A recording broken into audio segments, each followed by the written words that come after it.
저 개인적인 그 예수 동행 일기를 쭉 써오는 사역을 하면서 저에게 있어서 처음에는 이해하기 어려운 하나님의 응답이 있었어요. 처음 이제 교인들에게 여러분도 일기를 써보면서 주님과 동행하는 삶을 한번 살아보십시오 라고 했을 때 교인들의 반응이 처음에는 굉장히 차가웠고 좀 부담스러워 하셨어요. 일기까지 써야 된다는 게 너무 어렵게 느껴지는 모양이에요. 그래도 제가 너무 유익했고 그리고 주님의 인도를 받는데 그보다 좋은 방법이 없다고 느꼈기 때문에 교우들에게 또 다른 목사님들에게 아주 정말 강권했었죠. 근데 어느 순간에 하나님이 저에게 너 그 일은 나중에 실패하게 될 거다. 그런 말씀을 기도 중에 탁 주시는 거예요.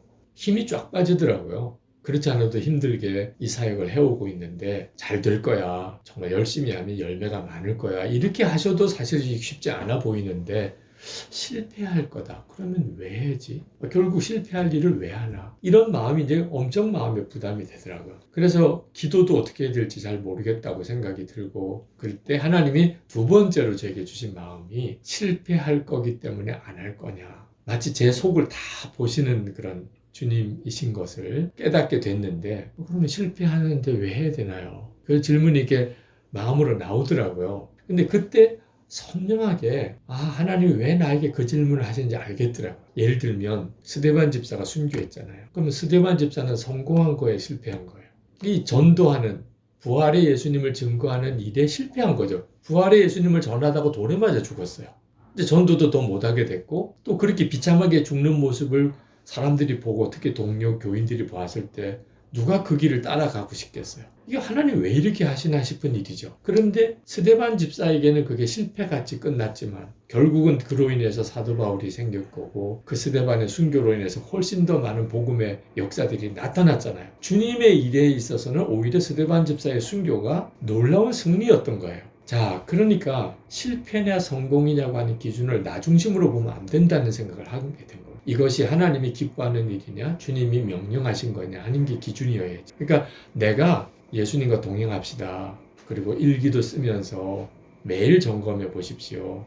이렇게 교인들에게 권했는데 교인들이 그것을 부담스럽게 여기고 따라하는 사람이 적을 때 그건 실패한 거나 마찬가지죠. 그렇지만 결국은 내가 그렇게 필요하고 그 방법이 너무 좋다고 전하고 내 때에는 열매가 없었어요. 근데 결국 지나고 난 다음에 그것을 그냥 따라 순종했던 몇몇의 소수의 사람들이 그런 방법으로 주님과 동행하는 삶이 가능했다. 이렇게 되어져서 결국은 한 200년, 300년쯤 지나서 이 일이 열매를 맺게 된다면 주님 앞에 갔을 때 나는 실패한 자일까 성공한 사람일까? 그러니까 누군가는 실패함에도 불구하고 하나님에게 순종하는 길을 가주는 사람이 있어야 그래야 하나님이 하나님의 일을 하실 수 있어요. 우리가 우리 때에 다 좋은 열매를 맺기만 기다리면 아마 하나님이 원하시는 일을 시작도 못하고 끝날 때도 있습니다. 어떤 일은 정말 100년, 200년 지나야만 열매를 맺을 일도 있거든요. 그래서 그 책에서 그 말을 한 거예요. 제 경우를 예를 들어서 우리에게 있어서 중요한 것은 내 때에 좋은 열매를 얻는가가 아니고 이것이 주님이 나에게 원하시는 일인가, 주님이 기뻐하실 일인가, 결국은 하나님 앞에 섰을 때 잘했다, 칭찬 들을 일인가 이지 당장 지금 내게 좋은 결과가 오는 거 아니라는 거. 그러니까 이 점에 대한 분별을 가지면 그러면 어떤 길을 가야 될 건지 주님은 나에게 뭘 원하는지에 대해서 더 선명해지게 돼요. 그래서 절대로 눈앞에 잘 되고 못 되는 일에 너무 조급해하지 말라는 거예요. 그래서 내가 좋은 뜻으로 했는데 결과가 잘 없다. 잘 되고 있는 거예요. 결과에 연연하지 않고 하나님이 원하는 길을 꾸준히 갔다면 그는 탁월하게 잘한 거예요. 하나님 앞에 갔을 때 너는 열매도 별로 없는데 어떻게 그렇게 끝까지 나에게 충성했냐. 그 평가를 듣는 것보다 더 좋은 일이 어디 있어요. 하나님의 뜻을 분별하는 일이 참 어려운 것이 내 생각이 너무 강하기 때문에요. 내가 옳다 그르다 또 내게 좋다 안 좋다 이게 너무 강하니까 하나님께서 나에게 무슨 말씀을 하셔도 선뜻 그게 안 받아들여지는 거예요. 예를 들어서 제가 열등감에 굉장히 강하게 사로잡혔던 적이 이제 십자가에 못 박은 것이긴 하지만 누구나 다 사실 자기 열등감이 심각한 문제죠. 근데 이유는 강한 자가 되어야 된다는 생각이 너무 강하기 때문에요. 남보다 탁월해야 되고 능력이 많아야 되고 그래야 쓰임받고 그래야 성공하고 그러니까 하나님 앞에 우리는 늘 나를 강하게 해달라 그러고 실력을 갖추게 해달라 좋은 대학 가게 해달라 이렇게 이제 구하게 되는 거거든요. 우리 생각이 너무 강하다 보니까 하나님의 뜻을 정확히 판단하기 어려운 거거든요. 저는 설교에 대한 열등감이 굉장히 강했어요. 제가 출신이 경상도 출신이라 사투리도 있어서 설교하면 애들도 막 웃는 지경이 되고 그러니까 사투리를 이제 고치려고 하다 보니까 말투가 이상하게 또 느릿느릿하게 되는 경향도 있고 항상 이제 다른 목사님하고 설교에 대해서 비교하게 되니까 항상 나보다도 말을 더 잘하는 사람 탁월한 분이 의식이 되니까 그런 점이 늘 문제였죠. 근데 제가 성경 말씀을 읽어보니까 고린도전서 1장 27절부터 하나님이 약한 자를 택하여 쓰신다는 그래서 강한 자를 부끄럽게 하려 하신다. 미련한 자를 택하여 지혜로운 자를 부끄럽게 하려 하신다. 이게 성경 말씀이에요. 근데 나는 안 받아들여지는 거예요. 아무리 하나님이 실력 있는 사람, 능력 있는 사람을 더 크게 쓰실 수 있는 거지. 왜 약한 자, 미련한 자를 하나님이 일부러 택하셔서 쓰실 수 있을까? 그러니까 큐티가 안 돼요. 그날 큐티 본문인데 제가 이제 열등감에 계속 고민하고 있을 때 한 3일째 그 본문이 넘어가지가 않으니까 저도 답답하고 그때 이제 제가 깨달은 것이 이 말씀은 이해하고 믿을 수 있는 말씀이 아니고 그냥 믿을 건지 안 믿을 건지 결단만 필요한 거지. 그래서 하나님 앞에 딱 한마디 했어요. 믿겠습니다. 그리고 나도 모르게 그냥 성경을 가슴에 콱 끌어안고 진짜 꼬꾸라져가지고 울었어요. 왜 그렇게 눈물이 나는지 모르겠어요. 그러니까 성경 말씀을 믿겠다는데 왜 그렇게 눈물이 나지? 그리고 성경 말씀을 믿는 게 그렇게 엄청난 것인 줄 그전에는 그렇게 아주 진정으로 그렇게 깨달아 본 적이 없어요. 약한 자를 택하신다. 미련한 자를 쓰신다. 그렇게 정말 한참을 울었어요. 그리고 난 다음에 뭐가 제 속에서 이렇게 확 바뀌는 느낌이 들었어요. 그게 이제 열등감이 아니고 내가 약한 거, 부족한 거, 잘 못하는 것에 대해서 주님이 쓰신다는데 그래서 나를 더 쓰신다는데 그러면 뭐 상관없지. 그래서 이제 설교하는 것에 대한 마음의 불필요한 열등감 제게 확 바뀐 것이 느껴졌어요. 그러니까 다른 목사님의 설교를 들으면 은혜를 받기보다 화가 날 때가 많았어요. 아니 저 목사님은 왜 저렇게 말씀을 잘 전하시는데 이제는 다른 목사님의 설교를 들으면 은혜가 되고 그리고 이제 어디 가서 내가 말씀을 전할 이제 요청을 받았을 때 내가 잘 전하냐 못 전하냐 뭐 반응이 좋으냐 나쁘냐에 대한 생각이 내게는 거의 없어졌어요. 부족하면 부족하고 잘 못하면 못하는 대로 주님이 쓰신다. 그건 얼마나 제게 담대함을 주는지 몰랐어요. 그 이후부터 이제 말씀 사역에 대한 차원이 달라진 것이 갑자기 느껴졌어요. 지금까지 이제 그 이후에 지금의 제 삶이 된 거죠, 사실. 그처럼 우리가 하나님의 뜻을 찾으려고 할 때 내 판단과 내 생각에 옳고 그른 것과 좋고 나쁜 것에 대한 것을 십자가를 못 박아야 돼요. 그러려면 말씀 자체가 필요해요.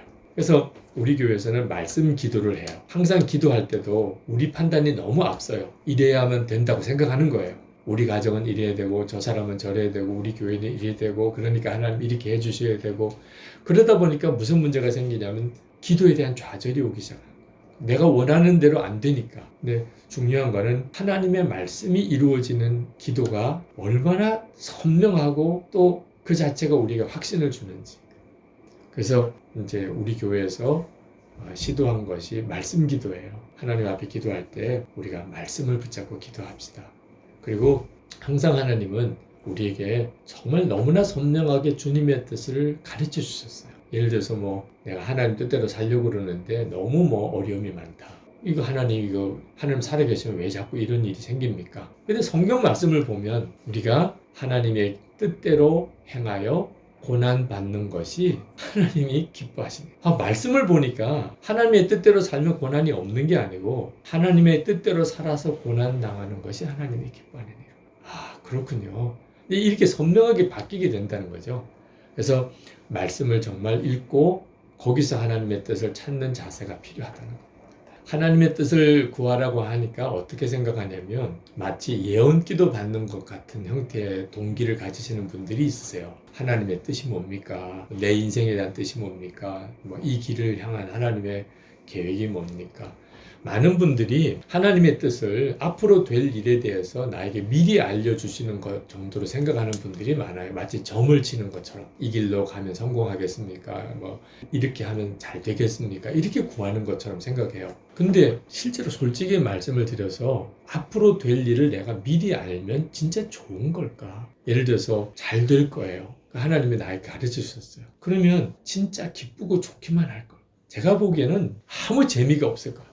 이미 이렇게 가면 다 잘 될 거야. 그 순간에는 야 너무 감사하다 이런 생각도 들겠지만 어차피 그렇게 잘 될 거를 그냥 살아가요. 무슨 긴장이 있고 뭐 거기에 무슨 감동이 있고 승리 그런 게 뭐 있어요. 만약에 어려울 거다. 그럼 뭐 여기서부터 그냥 탁 좌절하는 거예요. 하나님은 절대로 우리에게 앞으로 될 일을 미리 가르쳐 주는 형태처럼 인도하지 않으세요.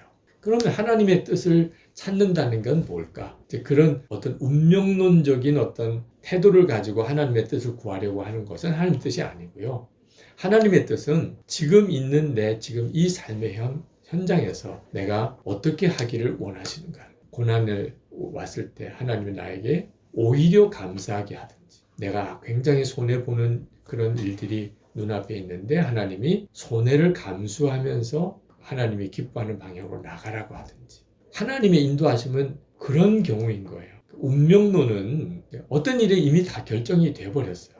내가 지금 뭐 잘해보려고 해도 그건 안 바뀌어요. 그건 사람을 무기력하게 만들고 그리고 우리의 삶 자체가 창조적인 어떤 하나님이 주신 어떤 능력을 발휘할 수 있는 여지도 전혀 없고 근데 하나님은 절대로 그런 형태로 우리에게 하나님의 뜻을 가르쳐 주려고 하시는 게 아니에요. 우리에게 주어진 여건과 환경 속에서 절대로 굴하지 않고 낙심하지 않고 하나님이 기뻐하는 길에 심지어 고난을 향하여서도 담대한 마음을 가지고 그리고 어떤 상황과 여건이 지금은 전혀 불가능해 보여도 반드시 하나님의 나라가 이루어짐을 믿고 그 길을 갈 수 있게끔 만들어주는 용기도 주시고 창의력도 주시고 그러면서도 끊임없이 사랑하게 하시고 이제 그렇게 하시려고 하나님이 우리에게 하나님의 뜻을 가르쳐 주시는 거거든요. 이거는 운명론에 빠지는 것과 완전히 다른 거예요. 마치 점을 치는 사람이 내 길을 이렇게 알고 싶어 하는 그런 의미로 하나님의 뜻을 구하라는 게 아니고 하나님 지금 내게 주어진 이 환경과 여건 속에 내가 좌절하고 낙심하고 무너지고 그렇게 무기력하게 살지 않고 주님이